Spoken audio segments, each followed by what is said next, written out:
In the wake of moves to have a more liberalized domestic retail trade that allows full foreign ownership, the Department of Trade and Industry is also set to protect our lowly Sari Sari stores.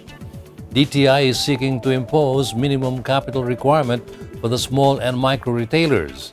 Dave Monsayak files this report. DTI Board of Investments Director Marjorie Ramos-Samaniego is stressing the need to continue safeguarding the country's MSEs. The Domestic Retail Trade Liberalization Act of 2000 provides for a minimum capitalization of $2.5 million. However, the retailer is required to invest $830,000 per store. With this, the retailer can only put up 4 stores based on the minimum capital requirement.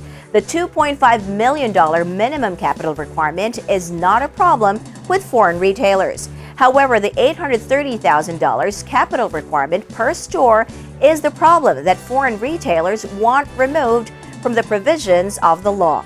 From the point of view of BOI, they are considering removing the 2.5 million peso capital requirement and simplify it to a per-store investment requirement.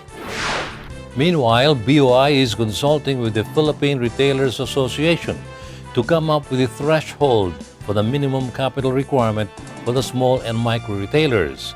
To start with, BOI wants to come up with a definition of big and medium retailers in order to protect the small mom-and-pop operations. More of the story with our business correspondent. Senator Sherwin Gatchalian submitted Senate Bill 1639, seeking to remove all barriers of entry to foreign direct investments. The bill also seeks to simplify the processes for foreign retailers to limit it to 2 agencies. These are the Local Government Units, or LGUs, and the Securities and Exchange Commission. At present, the agencies involved in the pre-qualification are the BOI, the Securities and Exchange Commission, and the Bangko Sentral. With the Gatchalian bill pending in the lower house, the only requirements that the bill seeks are capital retention, local sourcing, which is currently at 30% local products, and local hiring. Senator Gatchalian also seeks a reciprocity treatment from the foreign retailer's home country to Filipino retailers. As to the competition posed by foreign retailers to Sari Sari stores and small convenience stores, Senator Gatchalian assured the Philippine Retailers Association that foreign retailers will not engage in this level of retailing category where the margin is only 5%. He also noted that convenience and small community stores are already invading small barangays. Senator Gatchalian also pointed out that according to recent ASEAN data, some $18 billion worth of investments were poured into the region in the retail sector, with $8.4 billion coming from the European Union.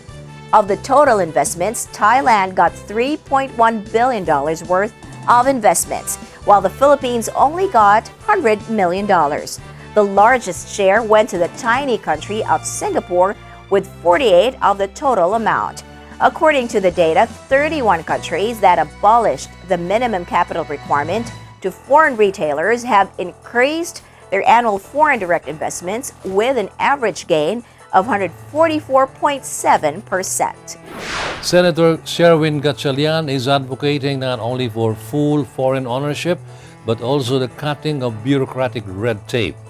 The question now is, if a threshold capital requirement is imposed on the Sari Sari stores and similar convenience stores, there will be a need to monitor and regulate this sector.